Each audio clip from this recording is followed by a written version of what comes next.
Hey guys, today we're going to be going through how to shoot bold, fun food photos. Here's a test shoot I did a couple of weeks ago. Have a look at this and then we'll go through how to get these images.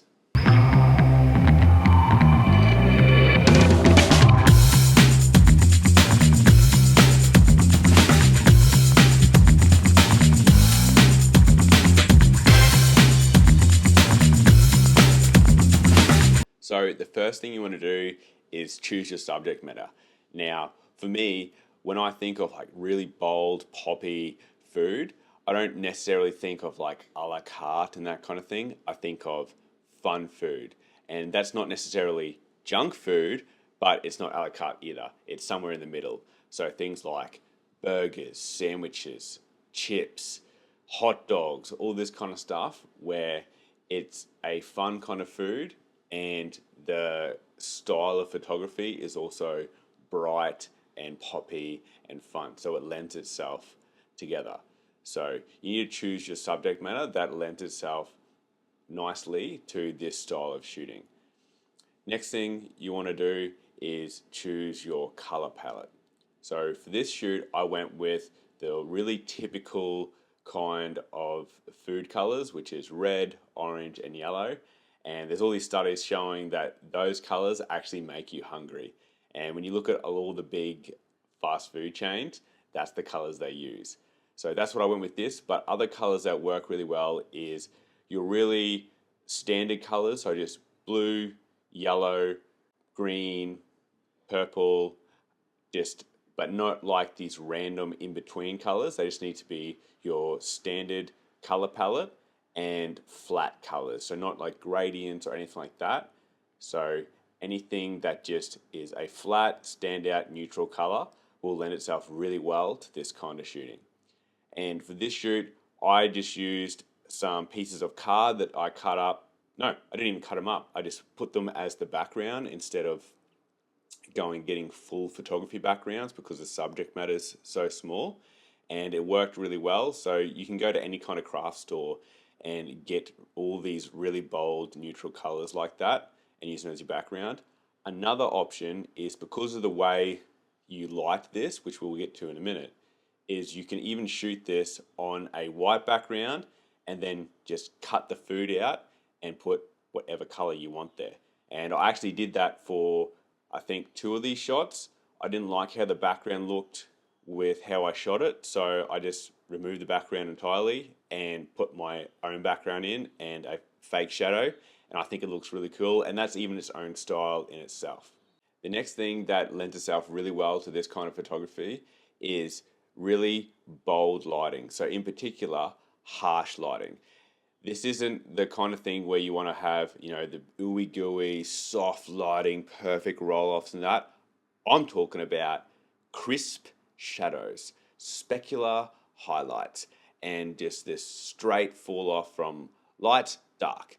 And this, like, dun dun in shades and shadows, is what makes that real pop to the images. So for a lot of my stuff, especially, so I wanted to shoot this food like I shoot my portraits, and that's usually bare bold, light, 12 feet away, full power, and just smash my subject. And that's how I shot this. I'll put up a bit of B-roll so you can see of what the setup looked like, but it was just my bare bold 600 watt Godox light. You don't want to have this kind of lighting too close. That's a common mistake when you're using bare bold, is that you think people have it too close and it just has way too harsher highlights. You're basically replicating the sun. So you want that thing ages away, and then that makes the shadows super sharp and also lights the scene very evenly. Obviously, there's caveats to that depending on what you're shooting and what you're trying to achieve, but that's how I got this effect.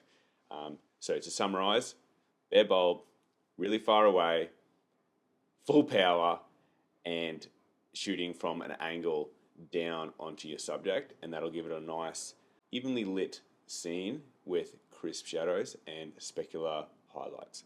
Something else you could do just as an extra is, if you really want to get really specular highlights, is put a total mind blank, like a magnum reflector on it or something like that, and that gives you more power and really speculate to the highlights on your subject. The next thing you want to do is make your shots simple. So if you have too much going on, you know, where you got people's arms in the shot and forks and tablecloths and too many ands. The food needs to be the hero of the shot. So for this, I wanted to focus only on the food, and that's all you can see. So you have a very plain background and just the food as the hero. The goal is to make the food the hero and your eyes not be distracted in any way. In one of the shots, I do have a hand in there holding the food, but in no way do you look at the hand and go, oh, there's a hand there. It's just like, oh, wow, chicken drumstick. In that too, if you are having hands or any kind of thing in there, but especially like human skin, you want to make sure you retouch that so that there's no blemishes or anything going, oh, that arm looks a bit weird or whatever, because you need the focus of people's attention on the subject. On that, with the arm was actually the chef that made the food. He had like a typical chef's arm where it's all burnt or marks from cuts or whatever in the long hours in the kitchen. So that all needed to be retouched so that all that you were paying attention to is the drumstick. And then finally comes down to how you edit this. You don't really want a super soft, low contrast edit.